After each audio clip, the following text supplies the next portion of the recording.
right. Recess is over. Court is in order. The ladies and gentlemen of the jury will please settle down. Counsel for the defense may continue his examination of the witness, Thomas Randall. Now, Mr. Randall, we come to the crux of the examination. Harry Wright has been serving time in the penitentiary for a crime of which he insists he is innocent. Do you now admit that you perpetrated that crime? Yes, I do. I held up Salvatore's grocery 2 years ago. Did you have an accomplice? Yes, I did. Was Harry Wright that accomplice? No, he wasn't. I never saw that guy before in my life. Who was that accomplice? I refuse to answer. If Your Honor, please. Answer the question. Judge, I ain't gonna. What's the use getting other people in trouble? You realize you're subject to contempt for refusal to answer a question when so directed by the court? Judge, the troubles I got, what's contempt of court? Your Honor, in view of the circumstances, I'll withdraw the question. Proceed. That's all, Your Honor. Your witness, Mr. District Attorney. I was the prosecuting attorney when you were being tried for a gang murder 9 months ago. Is that correct, Mr. Randall? That's right. When did you come to the humane decision to help this poor innocent man, this Harry Wright? Last week. And where did you come to this decision, Mr. Randall? In the death house at Sing Sing, Ossining, New York. In other words, you have been sentenced to be executed in the electric chair 2 weeks from today. Is that right? That's right.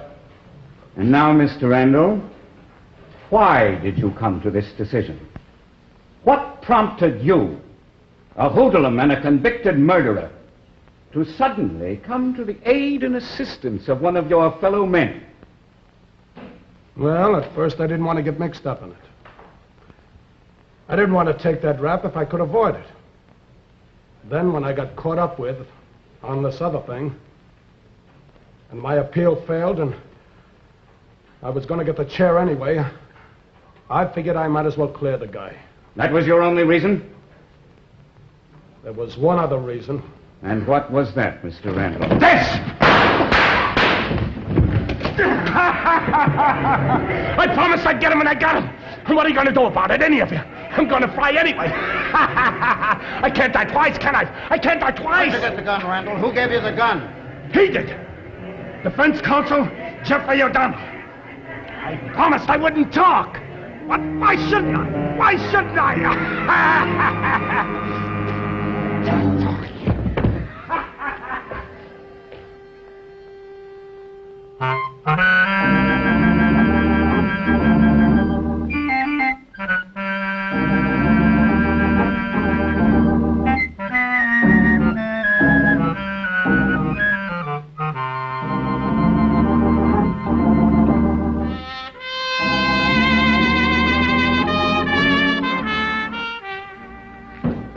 All right, so it's Mr. O'Donnell who's asked me to investigate this case, but right now he's in the pokey. That's right. And you're John Blake. May I ask what your position is with Mr. O'Donnell? Well, I'm his investigator and man of all work. Say, are you a lawyer? No. When I got out of the Navy, I spent a couple of years in law school, and I've worked in various law offices, but I've never been admitted to the bar. I see. Well, you brought me up to date on what happened at this morning's trial. Now, what about this Harry Wright? What's the story on him? Well, 2 years ago, O'Donnell defended him. It was a murder charge growing out of a holdup. O'Donnell was convinced that Wright was not guilty. But the jury didn't believe O'Donnell. The circumstance was completely circumstantial, the evidence. Mm-hmm. In the light of what we learned from Tom Randall today, I say this is what happened. 2 years ago, in Salvatore's grocery store...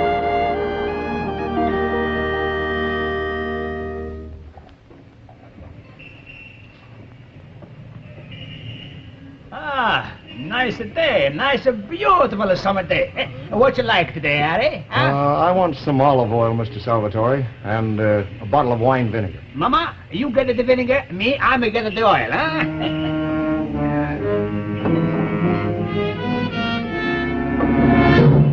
Okay, this is a stick-up. Don't turn around or I'll shoot.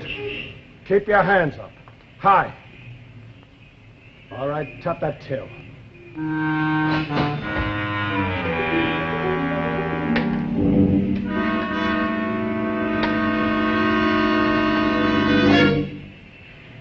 I told you not to turn around, you miserable...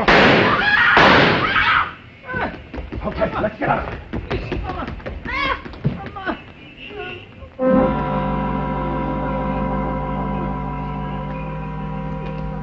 Hey, Dominic, I caught this fella hot putting it out of your place of business. Ran right into me. Hey, what's going on here? That was the gist of the evidence. The cross-flag tattoo on his arm, which Dominic Salvatore was able to identify, and the fact that he ran. Well, why did he run if he said he wasn't guilty? Well, I'll give you his story, Mr. Kane. He says the minute he saw those two hold-up men, he ducked down behind a barrel and stayed there till he heard the shots. Says he couldn't tell what anybody looked like, didn't have a chance to see. Then after he heard the shots, he looked out, saw it was clear and ran. Same question. Why did he run? Well, he'd been pretty wild. He spent a couple of terms in the reformatory. He was afraid of trouble, got panicky, ran right into the arms of a cop. Anyway, that's his story. And O'Donnell believed him? Yes. But the jury didn't? That's right. Were you working for O'Donnell at the time? No, I wasn't. What happened at Wright's trial? Well, as you said, the jury didn't believe him. But because of the caliber of the evidence, there was a recommendation for mercy. He got 20 to life. That tattoo wouldn't be enough. As I recall, during the war, that cross flags tattoo, they were pretty common. Well, that's what O'Donnell said, Mr. Kane. But the tattoo, coupled with the incriminating fact that Wright had fled from the scene of the crime, plus his record, that did it. And along comes Randall, a convicted murderer, to clear the guy, huh? Well, right now, that's up in the air, too. There's some question whether Randall didn't use that set of facts as a plan to get out of jail and make good his boast of killing the DA, who had prosecuted him for that recent gang murder. I see. Now, who brought Randall down from Sing Sing? Well, the DA's man, Mr. Kennedy, and a New York City detective, Bob Murphy. Oh, Murphy. Know him very well. By the way, O'Donnell defended Randall, didn't he? Yes, he was appointed by the court. He did the best he could, but Randall was as guilty as they come. All right, Mr. Blake, will you tell Mr. O'Donnell that I'll be over to see him just as soon as possible? Sure will. Right.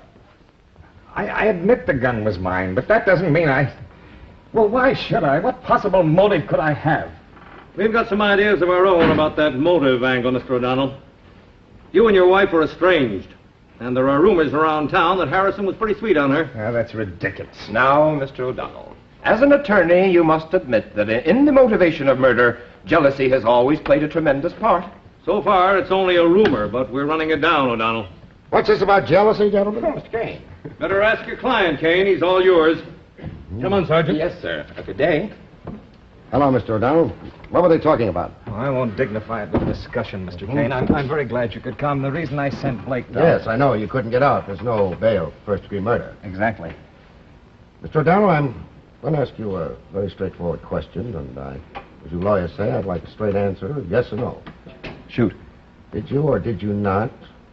Were you mixed up in this mess? I was not, Mr. Kane. You weren't. Then how come that Randall put the finger on you? Well, I've had time to think about that, Mr. Kane. You see, he wasn't exactly my client. He had no lawyer, so I was assigned by the court. Yes, Mr. Blake told me. Yes, he wasn't very happy with my defense. I did the best I could under the circumstances. I'd say that his twisted mind had figured out a method to kill Harrison and implicate me, and thus at the same time get even with both of us. Maybe that's it. Mr. Kane, the thing I want you to investigate the most thoroughly is the business with the gun. It was your gun, wasn't it? Well, there's no question about it, but it was locked in my desk drawer. Who has keys to your desk? Well, I have, Blake and my secretary, but you're missing the point, Mr. Kane. That drawer was broken into. Do the police know this? Oh, sure they do, but they're too busy with motives, with rumors of jealousy. All right, Mr. O'Donnell. I'll be in touch with you.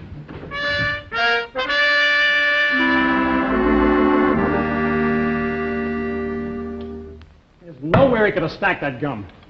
I agree with you, Mr. Murphy. I know he didn't have it on him. I can swear to that. So can I, old boy. That guy was handcuffed to me all the way down from Ossining. And I can testify to that, too. I was on the other side of him all the way. Yeah, but how'd he get the gun? Hiya, Marty. Hi, Bob. Good. Martin Kane, Mr. Kennedy, the DA's assistant. How do you do, Mr. Kenny? Well, how did he get the gun? I beg your pardon. Oh, I just came in on the tail end of the conversation. What is your theory as to how he got the gun? It was passed to him. No question about that. Yes, but by whom? Anybody could have passed it. Him. Kennedy here, or Blake, or Harry Wright, or Harry Wright's sister, or O'Donnell himself. Yeah, but O'Donnell says that gun was locked in his desk drawer and that somebody broke into it. Either one of you ever been in O'Donnell's office? Not me. I was there this morning, just prior to the trial. Oh, notice anything out of the way? Not a thing. You ever been there, Mr. Kane?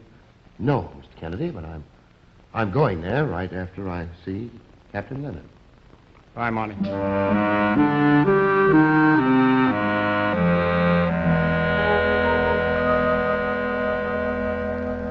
Wow. This one really is a humdinger, isn't it? A criminal threatens to get the DA who prosecuted him, and he really gets him.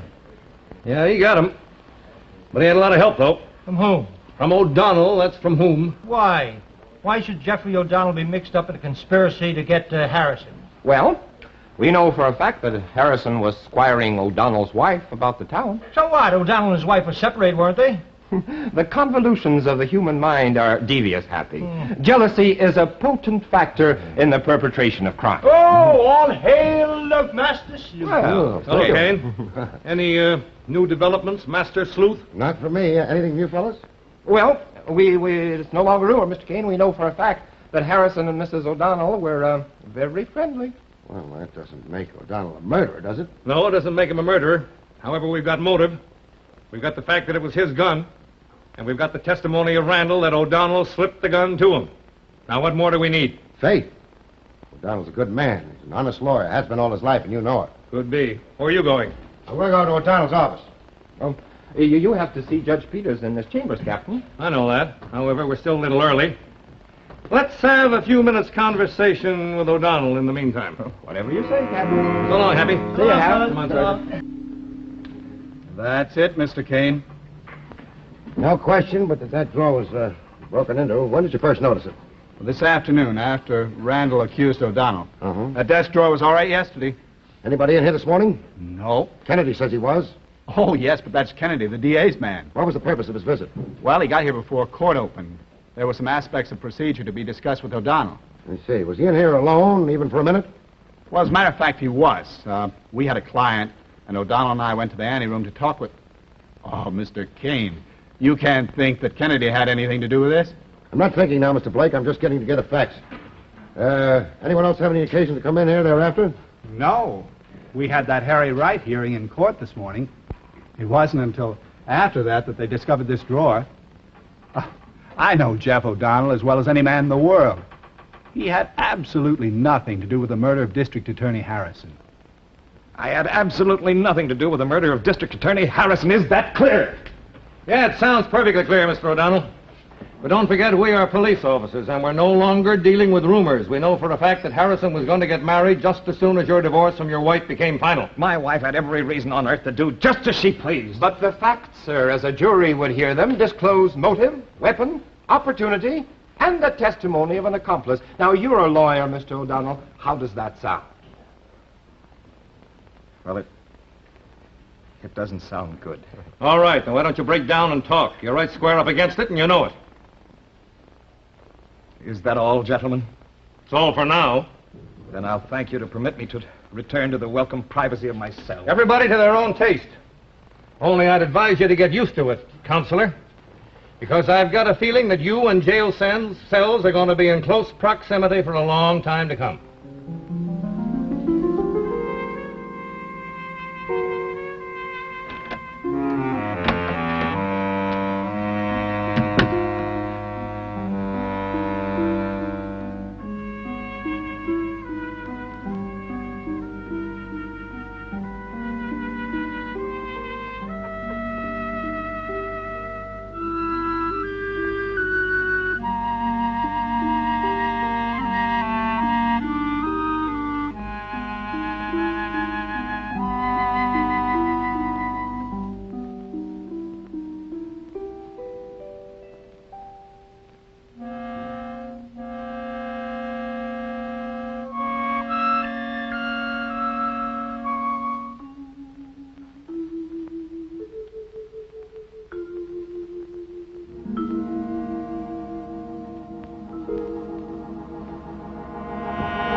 Hey, where's that boss of yours?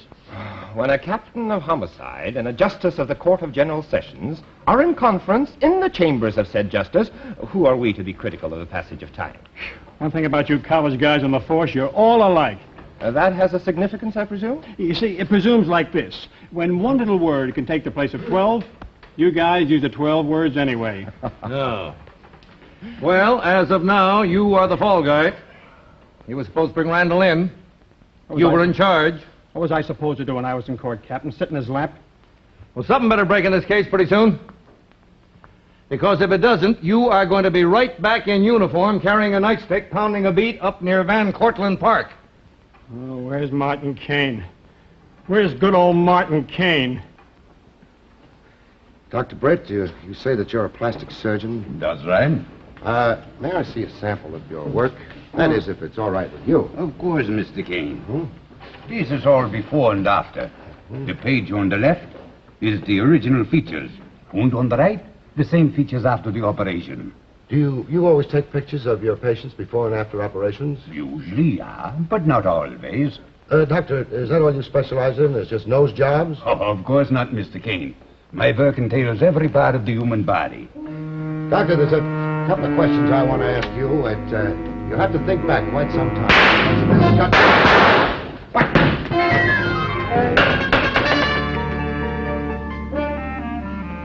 By the way, Doc, whoever it was, hey, you're hurt. Oh, I was lucky.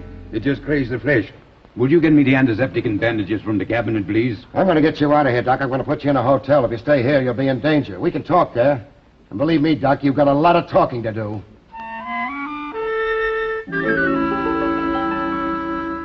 Too bad. Everything seems to go crazy in the court today. People shoot the people. You know, I hope, Mr. Salvatore, that I never blamed you. Oh, sure, I know. You good girl. Your brothers are wild, but Harry's not a bad in the heart. 2 years ago in the court, I tell her just what I see. I'm not to blame nobody. I don't know anything.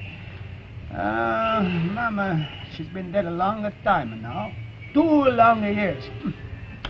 I'm an older man. I miss the good wife. But I am never believe Harry's killed a good sweet lady. He didn't, Mr. Salvatore. I don't care how long it takes to prove it, but my brother is not a murderer. I hope you're right. I really hope so. Oh, Miss Sally Wright? Yes? I was told I'd find you here. I'm Martin Kane. Oh, yes, Mr. Kane. I called your office. If there's anything I can do. Well, yes, there is. Do you know a doctor by the name of Ralph Britt? No. Well, he's at the Hotel Barton, Suite 525. Will you go there now and follow his instructions implicitly? My brother. Do you think it will help my brother, Mr. Kane? I think it will. Now, hurry along, will you?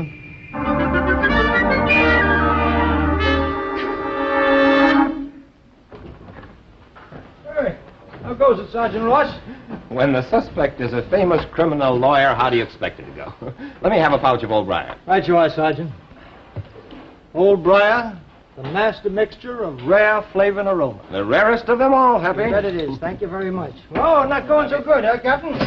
No, this one's a headache, Happy. Fellow O'Donnell is a pretty shrewd article. Well, you sure he's your baby? You're never sure in a case like this.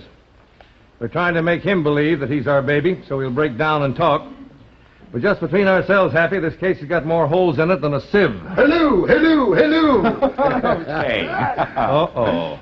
Anytime Martin Kane breezes in like that, all chipper, something is cooking. Is there something, Mr. Kane, cooking? Why, sure enough, partner. But look, I wonder if you, or we could get Judge Peters to open court today. That is, with all the parties concerned. Today? Yeah. Well, I suppose it might be possible. That is, if it got anything to do with yesterday's shooting. It has. I'll tell you about it on the way. Come on. Come along, sir. Come on, Hap.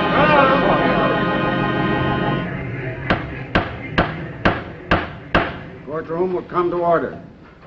I have convened this court at the behest of Mr. Martin Kane. The circumstances are unusual, to say the least. The matter before us is a public hearing rather than a trial. We shall therefore waive all the regular rules of procedure. And now, Mr. Kane. May it please the court, I'm not a lawyer. I am quite aware of that, Mr. Kane. However, I think I've uncovered sufficient evidence to show that Harry Wright was a victim of a miscarriage of justice. And I think I'll be able to point out the murder of District Attorney Harris. Strictly speaking, the murderer is Thomas Randall, already convicted of one murder. Yes, but the man who supplied him with the Is gun... in pari delicti just as much a murderer as the man who pulled the trigger. In that case, in front of this bar of justice, I accuse John Blake. Please proceed, Mr. Kane. O'Donnell is a shrewd criminal lawyer. If he were going to get mixed up in a murder, he certainly wouldn't permit his gun to be used. In my book, that ruled him out. We don't care about your book, Mr. Kane. We're interested in the facts exclusively. Well, who could have passed the gun to Rand? Wright? He wanted to get out of jail. Sally Wright? She's heart and soul for her brother. That left Kennedy of the district attorney's office and Blake of the defense. I concentrated on those two, investigated them both thoroughly. Please make your point, Mr. Kane. Your Honor, would you call Dr. Ralph Britt to the stand? Dr. Britt in the courtroom. Please take the stand, Doctor. In the circumstances, I won't swear you. All right, Mr. Kane. Dr. Britt, you're a plastic surgeon? That's right. Some time ago, you operated on a man by the name of John Brown. I did. What did you do to him? I removed a tattoo from his forearm. Do you recognize the man known as John Brown? I do. It is that man, the one referred to as John Blake. That's a lie. Doctor, do you take pictures of your operations? I do. Did you take a picture of this man's arm? I did. He never took a picture of my arm. Wrong again, Blake. He took it while you were under the anesthetic. Do you have that picture with you, Doctor? I do right here. Would you show it to the judge, please?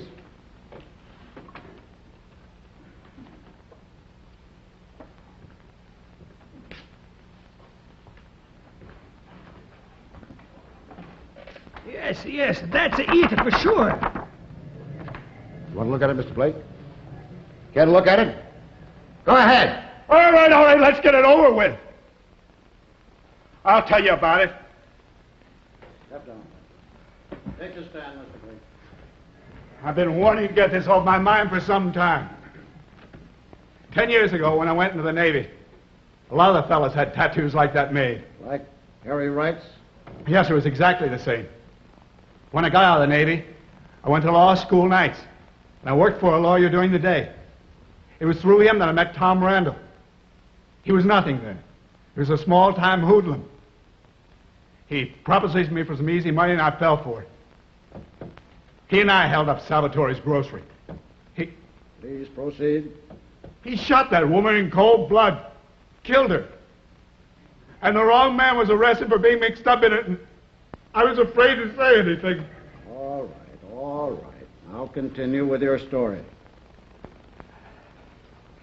Randall had boasted that he was going to kill the DA. And last month, he finally figured out how. He called O'Donnell, and he told him that he could clear Harry Wright. And he asked him to send me up to discuss it. And you went up to Washington? That's right. When I got there, he told me the plan. I was to pass him the gun. When I objected, he threatened to expose my part in the Salvatore holdup. Well, whose idea was it to use Mr. O'Donnell's gun? Well, yes, he said that way he could kill two birds with one stone. I see. And I take it that you broke open that desk drawer, despite the fact that you had a key, to divert suspicion from yourself. That's right. And I want to tell you something else, too. When I got home yesterday, I realized my room had been searched. Dr. Britt's card was missing. So I hurried to the doctor's office. I heard him talking to Kane, and I got panicky, and I took a shot at him, and I missed. I'm glad I missed.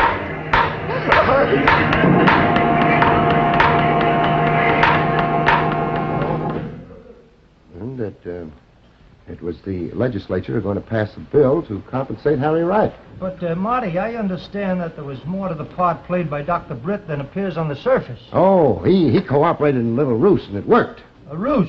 Yeah, he sort of a convincer. This picture of the tattooed arm. I don't get it. Well, you see, Blake was telling the truth when he said the doctor didn't take a picture of his arm.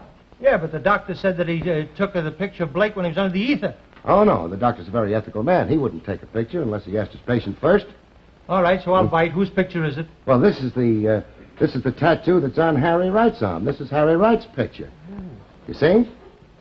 So, you better take this, darling. Yes, I will. You see, Mr. Kane sent me to see Dr. Britt. And then Dr. Britt sent me to his personal photographer. And we went to the jail together, and he took a picture of my brother's arm. Uh-huh. Well, there it is. Now, hang it up in your trophy room and hang it very carefully. Would you care to come and help me, Mr. Kane? Well, it'd be a pleasure. Have you got a nail and a couple of hammers? I'll try. Or a couple of hammers and a nail? Good night, folks. See you next week. And friends, if you can spare $1 to help the disabled American veterans who risked their lives for you, send your contribution to the DAV, Box 100, New York 8, New York. Thank you. Martin Kane, Private Eye, has been brought to you by the makers of those 4 distinctively different pipe tobaccos. Old Briar, the master mixture of rare flavor and aroma. Hill's best flavor cut for extra mildness and cool smoking. Models so high in quality, so low in price. And Tweed, the shaggy rough cut tobacco.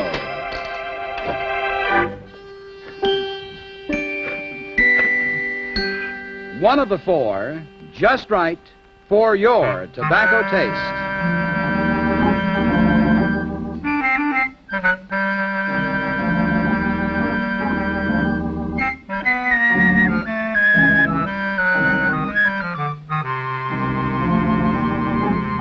William Gargan also appears weekly in the other exciting series of Martin Kane, Private Eye, on radio over another network.